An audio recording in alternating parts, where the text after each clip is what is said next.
Israel और Iran दोनों के बीच का टेंशन अब इस लेवल पर पहुंच चुका है जहां लोग ये कह रहे हैं वर्ल्ड वॉर 3 शुरू हो गया है। लेकिन असली कहानी क्या है? क्या ये सिर्फ एक मिडिल ईस्ट कॉन्फ्लिक्ट है या दुनिया एक बड़े वॉर की तरफ जा रही है? तो चलिए पूरी कहानी समझते हैं। Israel versus Iran, past present and future, सिर्फ आपके दोस्त राहुल के साथ। तो सबसे पहले हम बात करते हैं दोनों देशों की दुश्मनी की हिस्ट्री के बारे में। 1948 में जब इसराइल बना था तो ईरान ने उसे रिकॉग्नाइज करा था, लेकिन 1979 में ईरान में इस्लामिक रिवॉल्यूशन आई और तब से ईरान एक इस्लामिक रिपब्लिक बन गया, जिसका मेन एम बना इसराइल का अपोजिशन। ईरान ओपनली पैलेस्टाइन को सपोर्ट करता है और इसराइल को जायोनिस्ट रेजिम कहता है। और ईरान के सुप्रीम लीडर ने यहाँ तक कहा था इसराइल एक कैंसर है जो मिटा दिया जाना चाहिए।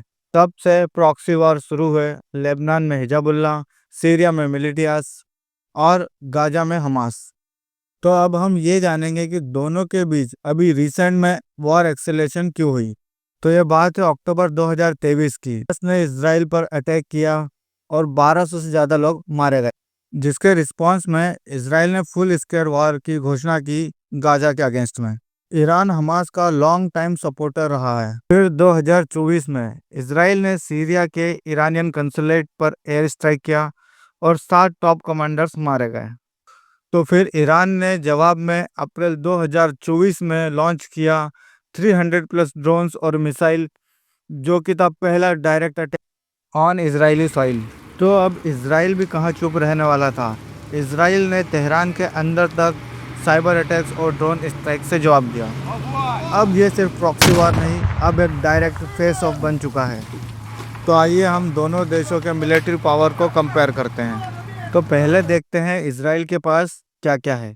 फर्स्ट, आयरन डोम डिफेंस सिस्टम, जो कि ईरान की मिसाइल को इसराइल की धरती पर गिरने से पहले ही खत्म कर देगा। सेकंड, 90 प्लस न्यूक्लियर वॉरहेड्स, हालांकि ऑफिशियली इसराइल इसको डिक्लेयर नहीं करता। थर्ड, यूएस का डायरेक्ट सपोर्ट।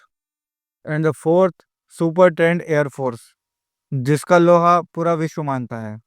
अब देखते हैं ईरान के पास क्या है।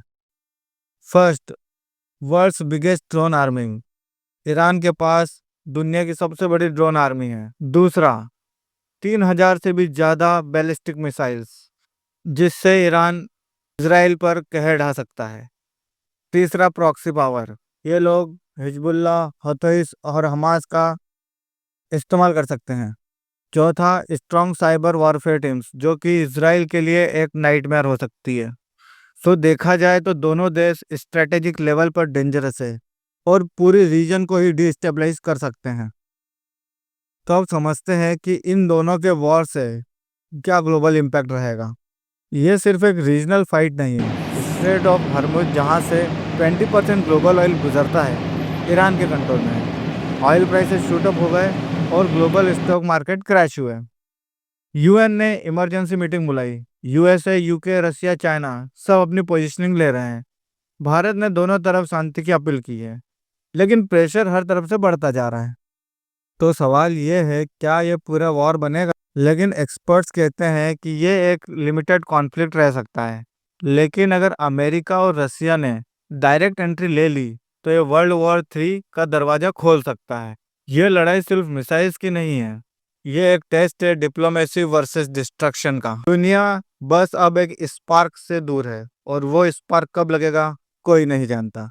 तो ये थी पूरी कहानी इसराइल और ईरान की पास्ट से प्रेजेंट तक। आपको क्या लगता है, ये फाइट और बढ़ेगी या थमेगी? कमेंट करो अपनी ओपिनियन और मेरे इस चैनल को सब्सक्राइब करना मत भूलना, जहां आपको मिलती है रियल न्यूज़ बिना फिल्टर के।